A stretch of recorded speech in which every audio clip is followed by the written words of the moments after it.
Hey everyone, it's Shakira here, coming from Charlotte, North Carolina. And just a reminder where I'm placed at 12 Steps Developmental Academy. 12 Steps is a program for children and adolescents and adults who are dealing with trauma and who are dealing with mental illnesses.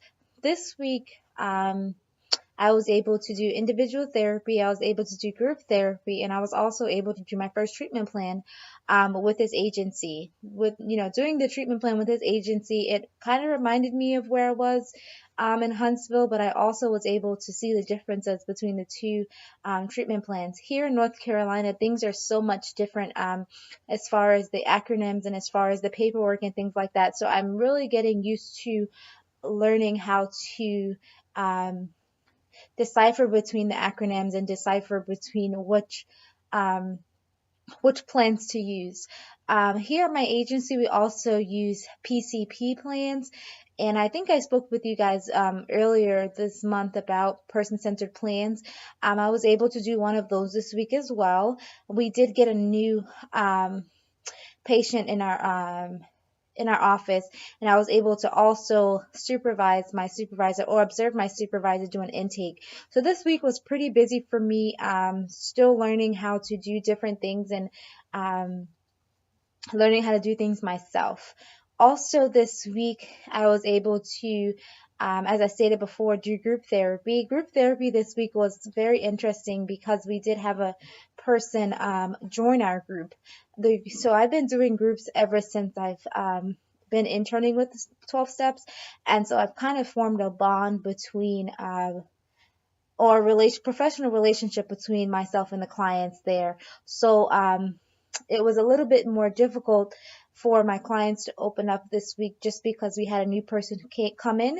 I did an intervention with my clients this week in the group, which was just letting them know their strengths, and I was asking them not personal questions, but asking them their weaknesses and their strengths and what makes them unique and what makes them different. This week it was a little bit harder for me in group just because, like I said, someone new came in and he kind of shifted the dynamic of the group. So in order for me to kind of keep going with the group, I actually had to stop and explain the rules again and explain why we're here for group and explain what we needed to do regarding group.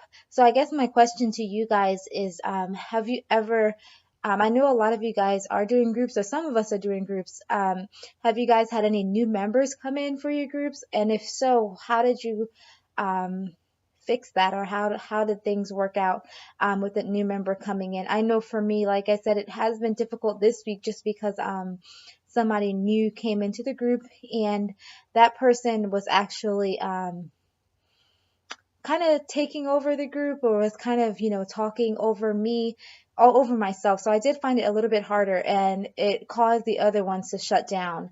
So like I said, this week I did do individual therapy, I did group therapy, I was able to do PCPs and treatment plans. So I've been able to get um, a lot of experience this week alone. So I look forward to next week and the weeks to come. Next week we'll start diagnosing. Well, I'll be working with my supervisor on how to diagnose and going over the DSM with her. Um, Also, it was interesting this week as well. We also started a new program within the agency called Intensive In-Home.